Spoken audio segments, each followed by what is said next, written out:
So the next one on legislation is health and safety.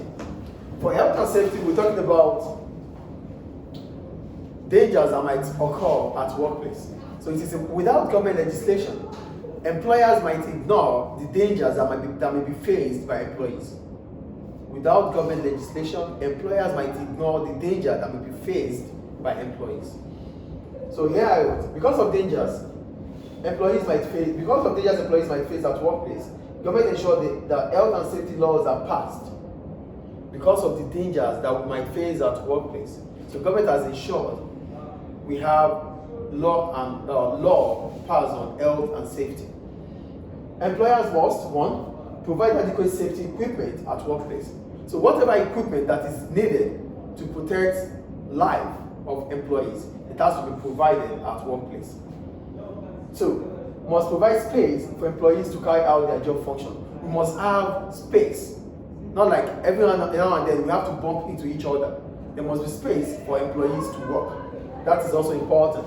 The third one, must guarantee hygienic environment. The toilet, the bathroom, wherever we use, the gents, the ladies, has to be well intact, and the environment must be hygiene, an hygienic environment. That's part of health and safety. And the last one, provide protection from hazardous substances, especially those that are working in the laboratory. They need protective glasses, they need, you know what they need, those in the lab, whatever they need that will protect them from chemicals and the rest. It has to be provided at workplace. These are part of health and safety legislation. How does health and safety affect businesses? So we have to talk about the penalties and the benefits. So we're going to start with the penalties first. Failure to comply with health and safety requirements may lead to accidents at workplace, which puts employees' lives at stake. Also, businesses may be fined.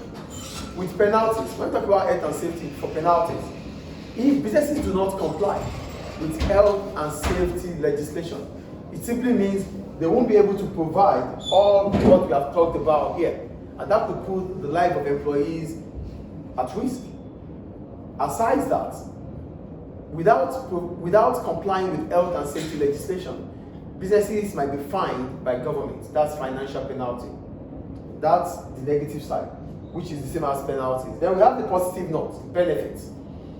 Compliance may be expensive. It is expensive to provide all this equipment, safety equipment, provide a conducive working environment. They are expensive, yes, but it is also beneficial. And how is it beneficial?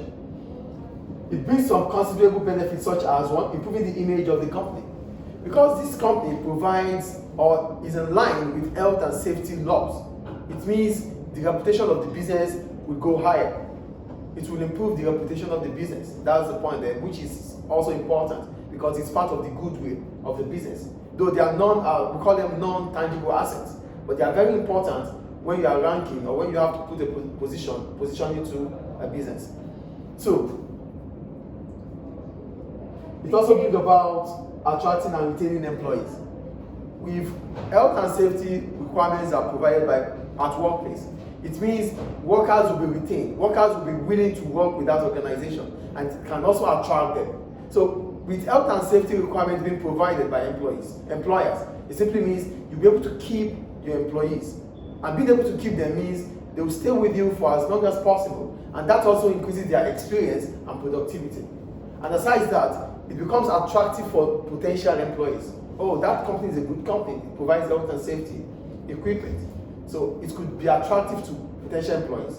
And when we talk about potential employees, they come in with maybe new knowledge, new skills that might not be present at workplace. So that's the benefit about health and safety laws.